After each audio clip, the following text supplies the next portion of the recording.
Hey everybody, Rick with Rick's Adventures. In this video, I'm going to talk to you about a major scam that I've uncovered. So stay tuned and let's get on with the video.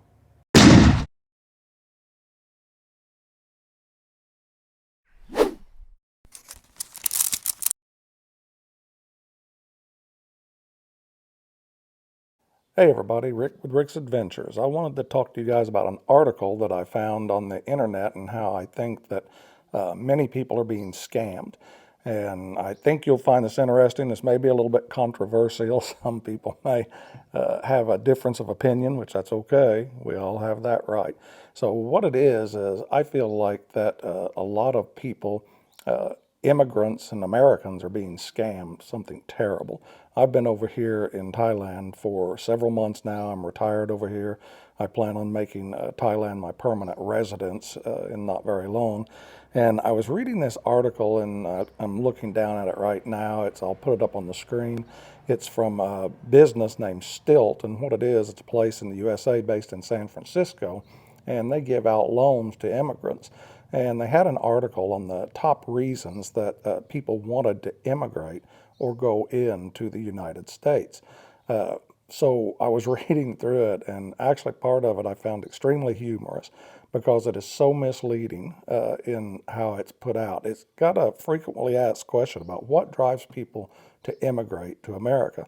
And one of the very first items that came up was economic opportunities, seeking better job prospects and financial opportunity. Uh, I don't see that. I know that the wages are lower, like over here in Thailand, but the problem I see with this statement is when people get over into the United States, while they may have a minimum wage, that's much higher than what they're earning here, the cost of living is just completely out of hand. Somebody goes over there that's an immigrant, and let's say if they're skilled and they're in their country, they're probably making pretty decent money and surviving okay. If they come over to the USA because they are unskilled and looking to do service and labor work, yes, they're going to make more US dollars, but where are they going to live? How are they going to take care of their health care? Many of these jobs don't provide any type of health care insurance. And if they get sick, as we all know, if you're an American, healthcare costs are just absolutely through the roof. Right now, rental prices are through the roof. So somebody making minimum wage, how are they going to afford to pay $800 to $1,500, depending on where they're at, for a one-bedroom apartment, and then buy food, and then have their transportation and pay their $3 or $4 a gallon for fuel, or have a car? If a car is going to cost them, even a cheap clunker car, and they pay, maybe five, six, $7,000, and they have repair and maintenance. So job opportunities, I don't think very good representation of why they would come here. If they're being told that, and they're being told that they're going to be given that goose that's going to shit that golden egg for them, they better research this, if they can, if they have the ability, or they're going to find out that they're going to have a very rude shock whenever they get here and they see how much it cost them to live. They get that paycheck and they go, wow, look at all this. And then they see that it's not even enough to pay the bills so they can survive here. One of the next things that I seen on this list was it says education, accessing high quality educational institutions and opportunities.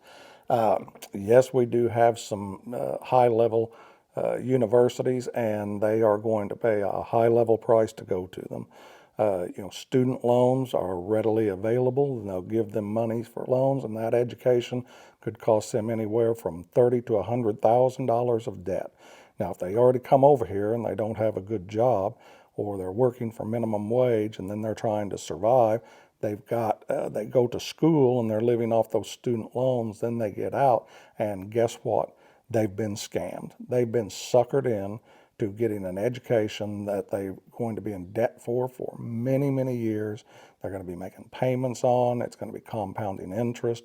And most of the time, people that are going to college right now in the States are complaining that their degrees are essentially worthless. It's just a piece of paper. It actually doesn't do them any good at all. Right now, service trades would be a better way, or something to try to learn that you could make more money, being an electrician, plumber, welder, things like that. Now, in those instances, I can see if they come over and learn a trade like that, that they're going to make more money. That to me makes some sense because they will get paid higher wages. They won't have all the student loan debt. They can learn a lot of these things, with on-the-job internship and training. So eventually that could pan out a little better, but I think they're still going to find whenever they compare the cost of living, it's going to be a rude ass shock, you guys. The cost of living there is going to be far, far outweigh what they're getting on their income. One of the next things that was on the list was political and religious freedom, escaping persecution, conflict, or oppressive governments. Holy shit, guys. There is no way that any of that is accurate right now. Right now in the country, we have such political uprising. People are talking about the possibilities of civil war. The Democrats have gone so woke and so radical to the left that people that were staunch Democratic Party supporters are changing back over. They've just got unbelievable. They're persecuting everybody. They've got this culture started to where if you don't agree with them, they attack you. And that's just all there is to it. They're going to attack you in any way they can, be it legally, be it financially, whatever they can do. If you don't agree with what they want you to agree, you've got a problem. So you either keep quiet or you pay the prices because right now they try to persecute just about everybody. They're trying to turn this in. It's almost getting like a banana republic in a sense. Many things are just so far out of line. They're oppressive or escaping persecution, conflict. That was the other one. Conflict. There is tons of conflict there. We have the wokeness that's absolutely crazy. We have all of the problems with all of the transgender stuff. We have the feminist movements. We have all of these things going on like that. We have the left wing, we have the right wing, we have the staunch supporters of Trump, we have those that are not, that are battling with each other.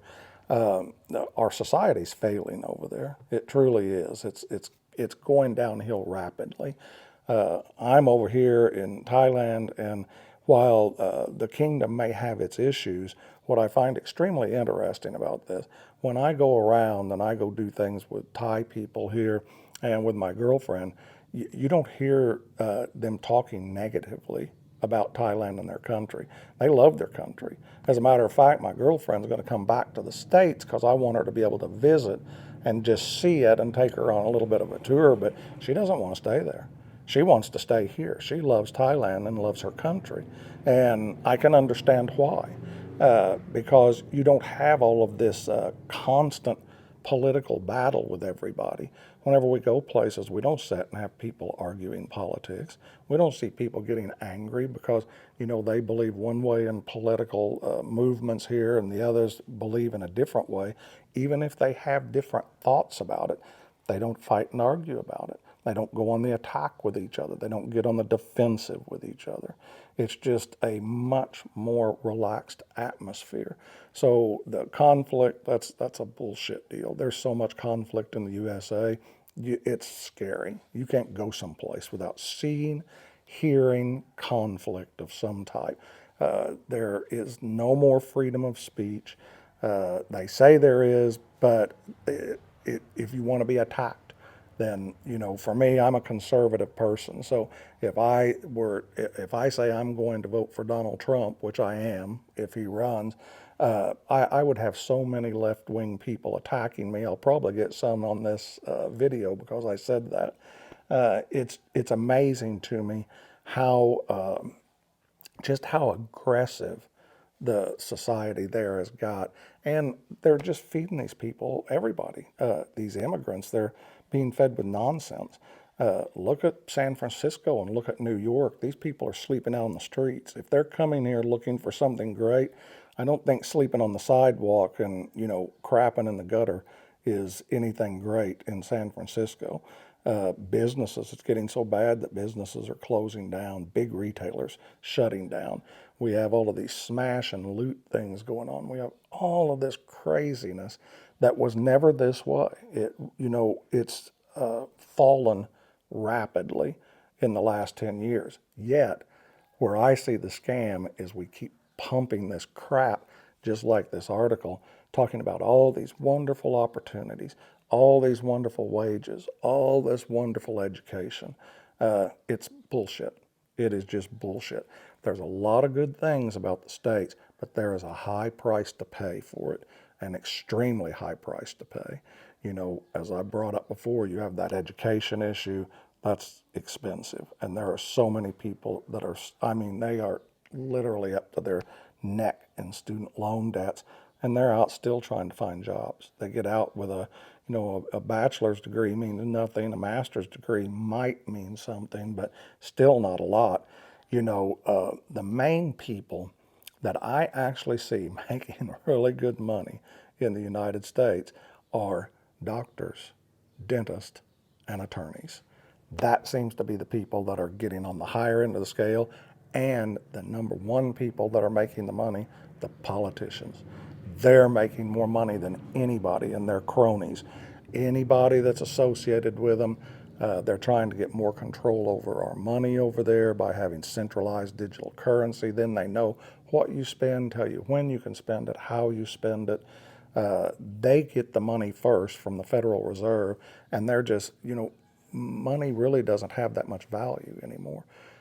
Over there, our economy's got so bad and inflation has went so much through the roof that you go over there and you think you're earning all this money, but when you look at what the cost of living is in the economy right now, you're really not making that much. And whenever I'm over here, I've been tracking my money over here to see how well I'm living. I go out to eat almost every single night with Tia and pay for both of us. We drive all over on the weekends. We go to different places, drive 3, 4, 10 hours away. We stay in hotels and not motels. We stay in nice hotels on beaches, pretty places, modest but nice, clean. We have a really good time every place we go.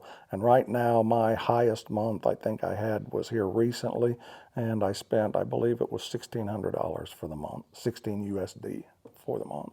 So that shows you. They talk about healthcare being so great in the USA. Bullshit.